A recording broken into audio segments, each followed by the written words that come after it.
हैं बच्चों अगले भाग पर। यहाँ पर भाग नंबर 2 पर हम आ गए हैं और प्रश्न नंबर 6 हम करने वाले हैं। ठीक है, मेंटल मैथ में से लिया है जो कक्षा 6 का है। और क्या कहता है अगला प्रश्न, देखो। एक पी इकाई के सम अष्टभुज के परिमाप को व्यक्त कीजिए। ठीक है ना। यहाँ पर अष्टभुज में 8 भुजाएं होती हैं। अष्टभुज में कितनी भुजाएं होती हैं? 8। और एक भुजा की लंबाई कितनी है? पी। तो परिमाप ज्ञात करना है।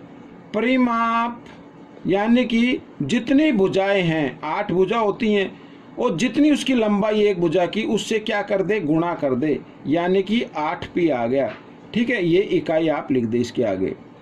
ये आपका उत्तर बन गया। ठीक है, बहुत ही आसान है बच्चों। प्रश्न नंबर 7 क्या कहता है? मनोज ने टी चॉकलेट अपने मित्र राज को दे दी और उसके पास 6 शेष बच गई।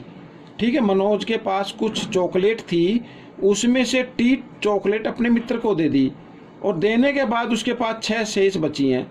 मनोज के पास कितनी चॉकलेट थी? आइए देखो, बिल्कुल ही आसान है।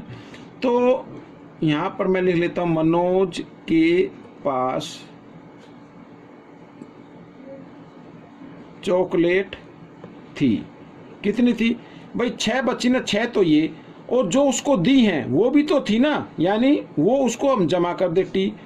तो 6 जमा टी, ये आपका उत्तर बनेगा। ये इतनी चॉकलेट थी, या आप इसको टी जमा 6 भी आप लिख सकते हैं। ठीक है ना, दोनों तरीके, जमा में आगे पीछे लिखा जा सकता है, कोई दिक्कत नहीं होती। प्रश्न नंबर 8।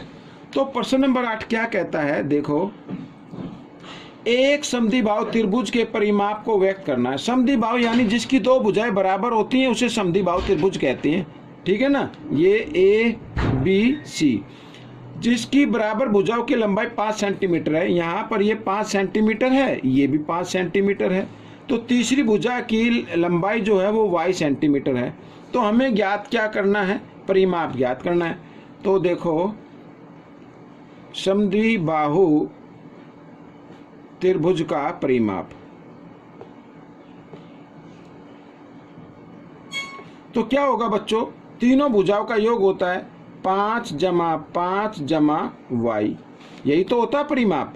और यहाँ पे सेंटीमीटर लिखा है तो सेंटीमीटर लिख दो।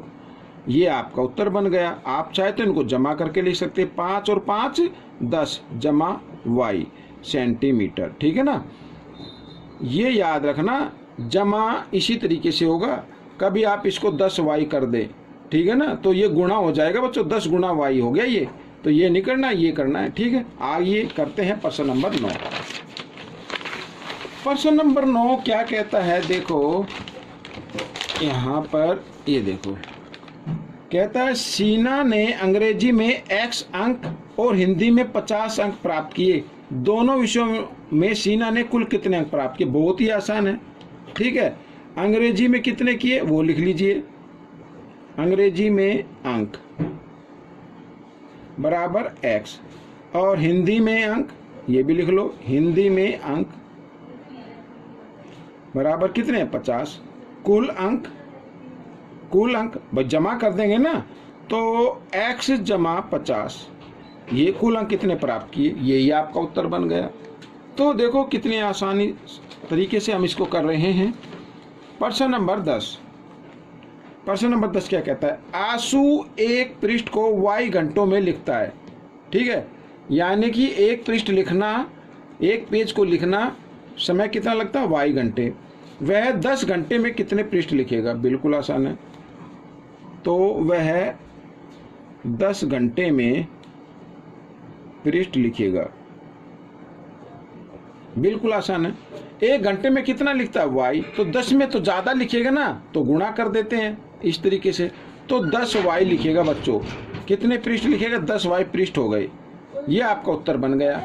तो इस तरीके से बच्चों ये भाग भी आपका पूरा हो गया है। आपको ये भाग कैसा लगा मुझे ज़रूर बताएं, और इसमें से सीखकर दूसरों को जरूर सिखाना है। ठीक है, मिलेंगे अगले भाग में। तब तक आप प्रैक्टिस करते रहिए इस वीडियो की और दूसरों को जरूर बताएं।